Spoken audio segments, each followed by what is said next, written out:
Welcome to session number 3 of module number 4. In this session, we'll talk about Boolean expressions, the Boolean operators, and the other or related operators that is supported by Java programming language. So let us begin with the relational operators. The relational operators determine the relationship that one operand has to the other operand. That is, it determines the type of the relation one operand has with the other operand is called as the relational operators. And there are a few relational operators we generally come across. The first one is equal to, that is the double equal sign. We are using it to establish a relation, and to know whether the first operand is not equal to the second operand, we are using exclamatory and an equal to sign, that is not equal to it, and greater than, and lesser than, and followed by greater than or equal to, or lesser than or equal to. These are the six relational operator which we are talking about with respect to the Java programming language. They actually test the relationship between one operand with the another operand. The first operand checks whether the first operand is equal to the second operand or not. Second operator determines or checks whether the first operand is not equal to the second operand or not. And the third operator, relational operator, checks whether the first operand is greater than the second operand, and less than indicates that whether the first operand is lesser than the value of the second operand. And the next one, it is greater than or equal to, it checks whether the first operand is greater than or equal to the second operand or not. And next one is lesser than or equal to, whether the first operand is lesser than or equal to the second operand or not. So they are called as the relational operators. And let us look at the one example here. The outcome of this, all these operations will be in Boolean value. Whatever the relational operator it is checking it with one operand with another operand, the outcome of these, all these operations will be in Boolean value. So let us check, for example, int a is equal to 4 and int b is equal to 1 here, and Boolean c is equal to a is lesser than b. That is, if a is lesser than b, then the Boolean value is set to so c value is set to a Boolean value. So in this case, a is not lesser than b, that's why the c has been set to false. It is because this condition, that is a is less than, doesn't holds good.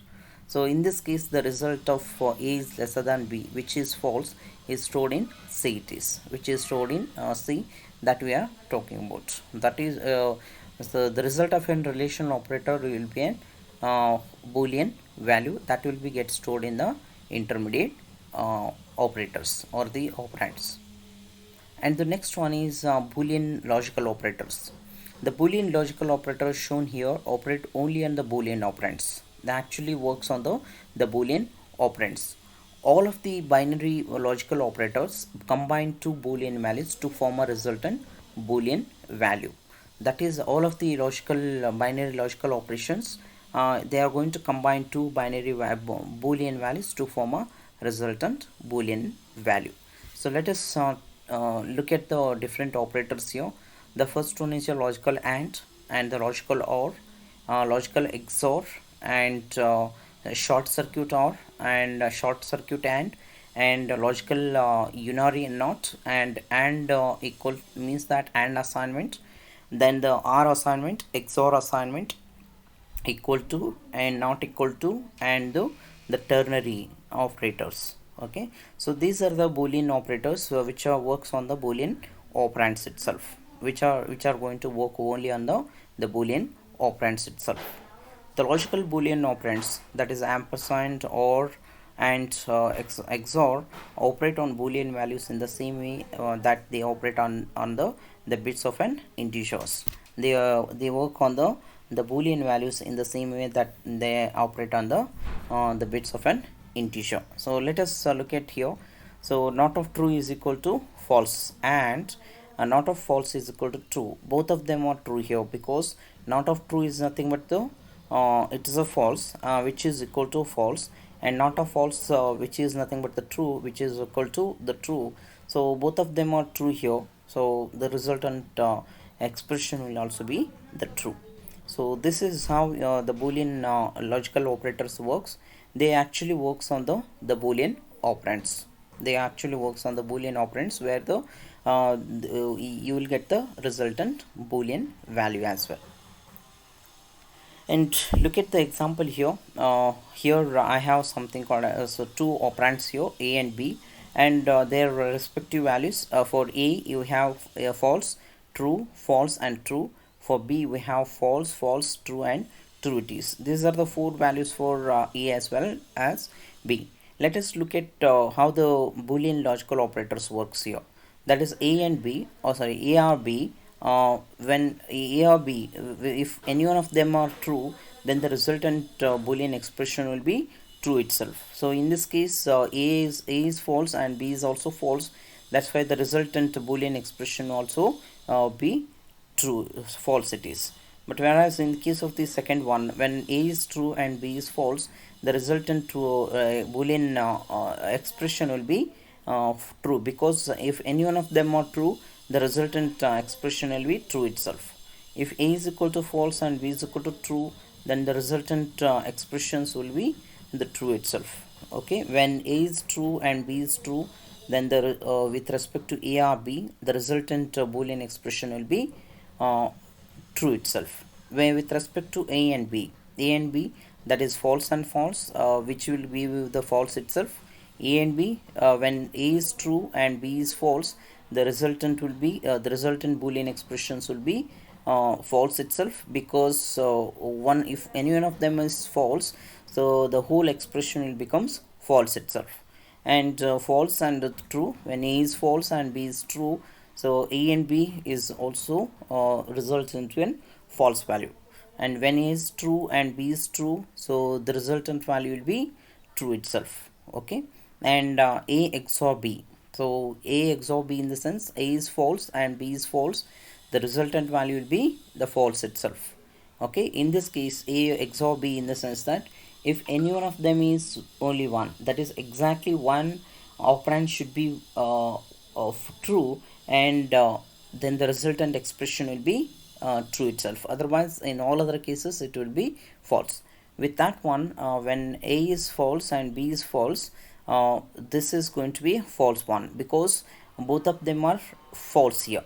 So but when it if a is true and b is true, sorry, b is false, the resultant expression will be true, because if any one of them is true, if exactly one operand is true, then the resultant expression will be true itself. When a or XOR b, in case of a is false and b is for true, then the resultant Boolean expression will be true itself, because exactly one operand is true here.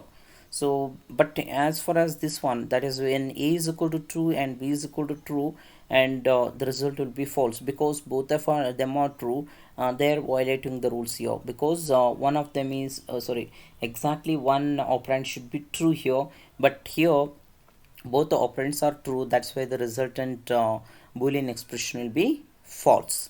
So next one is not of a. It is not of a, in the sense we are just negating it. If it is true, it will be negated to false. If it is false, it will be negated to true it is. So let us look at here. A is false, so it will be negated to true. When a is true, it will be negated to false. When a is false, it will be negated to true. When a is true, it will be negated to false. So that is how you can work on the different logical Boolean logical operators. There are two interesting operators, logical operators. We call them as the short circuit logical operators. Okay, these two short operators are called as the short circuit, because they will give the short circuit, or the shorter way of evaluating the logical expressions. So okay, let us look at the short circuit logical operators. Java provides two interesting Boolean operators not found in many other computer languages. So, okay, it supports the Boolean operators which is not been found in the found in many other computer languages. These are secondary versions of the Boolean and or operators. These are called as the secondary versions of the boolean and or operators, and they are known as the short circuit logical operators. As you see from the preceding table, the OR operator results in true when A is true, no matter what is B. What is B is. Similarly, the AND operator results in false when A is false, no matter what is B here. And if you use the double pipes here and double ampersand forms, rather than single pipe and the single ampersand forms of these operators, Java will not bother to evaluate the right hand operand when the outcome of the expression can be determined by the left operand alone itself. That is when the Java compiler will be able to, or the Java runtime environment, if it is able to determine the outcome of a logical operation by just only looking at the left hand side of the expression, by not bothering about the right hand side of the expression, and such operators we call it as the short circuit logical operators. And it is specified, or it is used, they are using two pipes and the two ampersands to designate the short circuit logical operators. And this is very useful when the right hand operand depends on the value of the left one in order to function properly.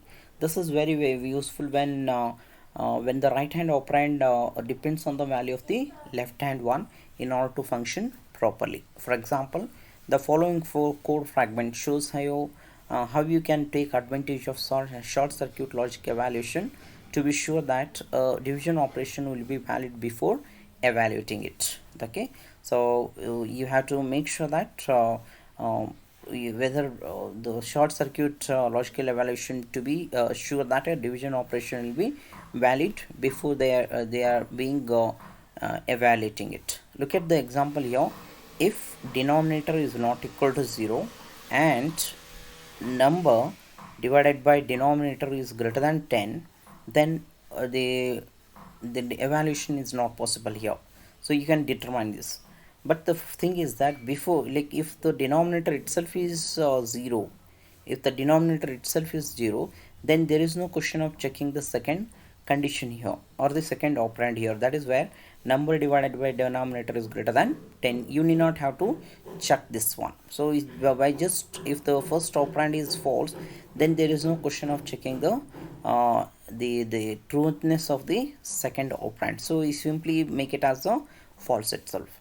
Since the short circuit form of AND is used, there is no risk of causing a runtime exception when the denominator is 0.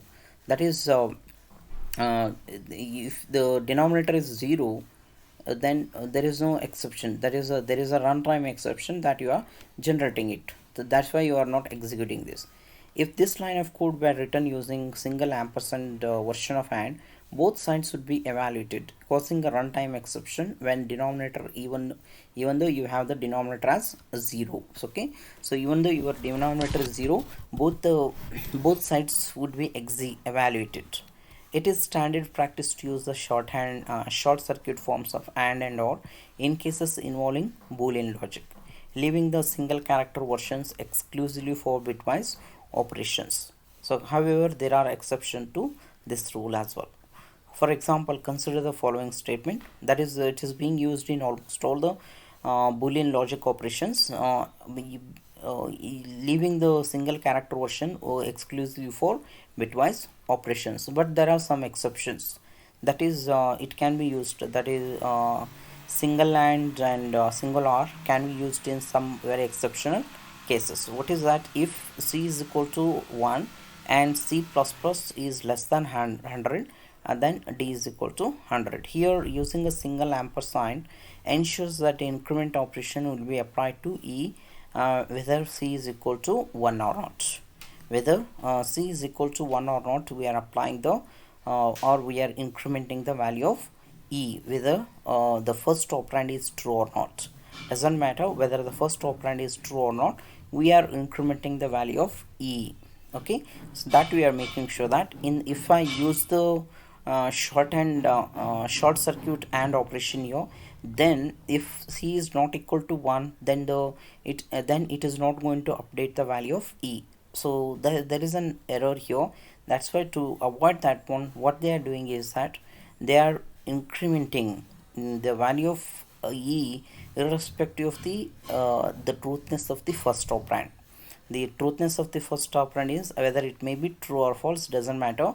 So you are updating the value of e by 1 here.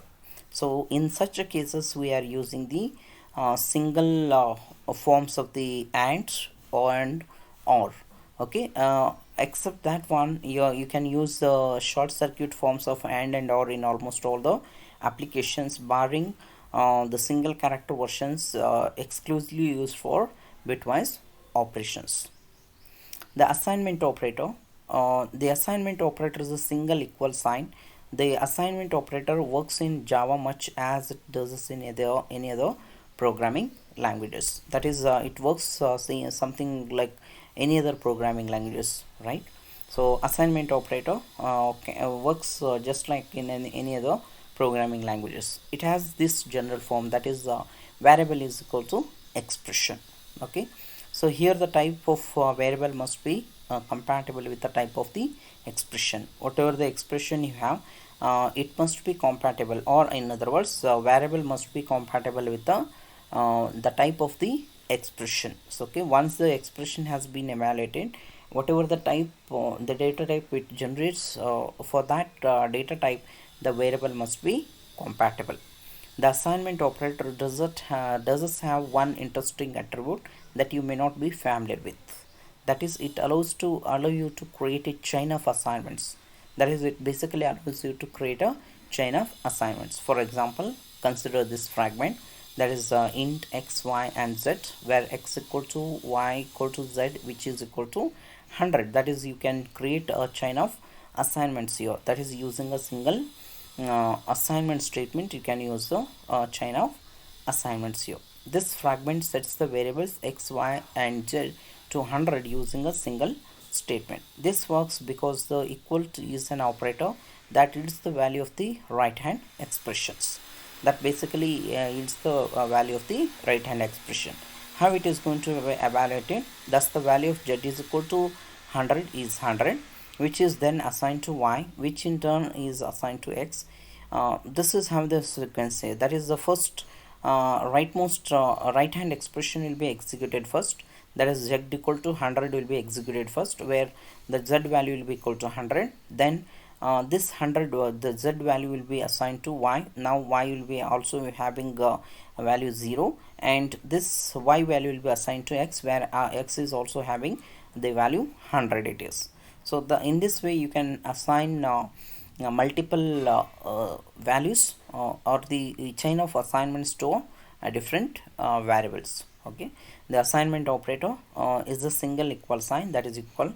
The assignment operator works in Java much as it does in any other computer language. The expressions are the general form of the assignment operator is something like variable is equal to the expression. Okay, the assignment operator does have one interesting attribute that you may not be familiar with. That is, it you can assign, or you can create a chain of assignments, that is int x, y, and z. So okay, x equal to y equal to z, which is equal to 100. So okay, so this is the right hand expression will be executed first, then which will be assigned to the next leftmost immediate left hand expression, and it will be assigned to the foremost right left hand, or the leftmost left hand expression immediately. Ultimately all of them, that is x is equal to 100, y is also equal to 100, z is also equal to 100, that you are setting it. And next one is a ternary operator. Java includes a special ternary operator, that is a three-way operator that can replace certain types of if then else statements. That is, it is going to have a special ternary operator which is going to replace if then else statements. This operator is the question mark. It can seem somewhat confusing at first, but the question mark can be used very effectively once mastered. The question mark has this general form, that is, the expression 1, a question mark or a ternary operator, followed by expression 2 colon, and expression 3. That is the syntax of the ternary operator is that expression 1 and a question mark followed by expression 2 colon expression 3. The meaning is that here expression 1 can be any expression that evaluates to boolean value. That is expression 1 can be any expression that evaluates to a boolean value. If expression 1 is true, if expression 1 is true, then the expression 2 is evaluated, otherwise expression 3 will be get evaluated. Okay, so expression 2 will be evaluated when the expression 1 is true, otherwise expression 3 will be get executed. The result of a ternary operation is that the expression is evaluated. Both expression 2 and expression 3 are required to return the same type, which cannot be void. That is, they must return some value which cannot be void type. That is, they must return some data type, some same data type. That is, expression 1 2 as well as the expression 3 must return a return the same type of the data but not the void. Here is a simple example of the way that the question mark is employed, or the ternary operator is being employed. That is, the ratio is equal to denominator, which should be equal to 0, or if it is equal to 0, then it is going to return a value called as a 0, otherwise it returns number divided by denominator. If denominator is equal to 0, then it returns the value called as a 0, otherwise it returns number divided by denominator. When Java evaluates this assignment expression, it first looks at the expression to the left of the question mark. That is question. If denominator equals 0, then the expression between the question mark and the colon is evaluated and used as the value of the entire ternary expression. That is, when the Java evaluates this assignments expression, it first looks at the expression to the left of the question mark. It looks at the first left of the question mark. That is, if the denominator equals to 0, then the expression between the question mark and the colon is get evaluated. Here in this case 0 will be written and used as the value of the entire ternary expression. If denominator doesn't no equal 0, that is, if doesn't equal to 0, then the expression after the colon is evaluated. That is, the expression after the colon, that is the number divided by denominator, will be evaluated and used for the value of the entire question mark expression. It's used for the value of the entire question mark expression. The result produced by the question mark operator is then assigned to ratio. So whatever the result that has been produced by the ternary operator is then assigned to the ratio. So okay, this is how we can use the ternary operator. So okay, it is a three-way operator that can replace certain types of if, then and else statements. And the next one is using operators. Parenthesis raises the precedence of the operations that are inside them, and this is often necessary to obtain the result you desire. For example, consider the following expression. That is, the parenthesis raises precedence of the operations that are inside them. That is, whatever the operations you have inside the parenthesis, their precedence will be raised inside them, and this is often necessary to obtain the result you desire. For example, the consider following the expression, that is a right shifted by b plus 3 times it is. Okay, this expression first adds 3 to b, then shifts right by that result. That is, this expression can be overwritten using redundant parenthesis like this. That is, a has been right shifted by b plus 3 times it is. A will be right shifted by b plus 3 times. However, if you want to first shift right by b positions, then add 3 to that result, you will need to parenthesize the expression like this. That is, you first have to, if you want to first shift right by b positions and then add 3 to that result, then you have to parenthesize the expression. That is, a has to be first right shifted by b times, then plus 3 it is. Okay, so in addition to altering the normal precedence of an operator, Parentheses can sometimes be used to help clarify the meaning of expression. That is, it's basically instead of altering the normal precedence of an operator, they also used for uh, to clarify the meaning of an expression. For anyone reading your code, a complicated expression can be difficult to understand. That is a plus b plus c right shifted by for b and 7 it is. To simplify this, so what you can do is that you can use the parenthesis.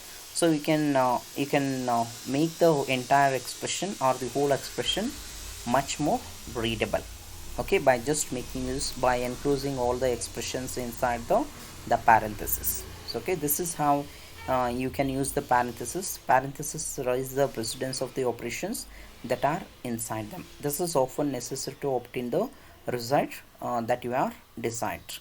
Okay, so once if you want to change the precedence of an operator inside operations that is inside them, you can use the parenthesis.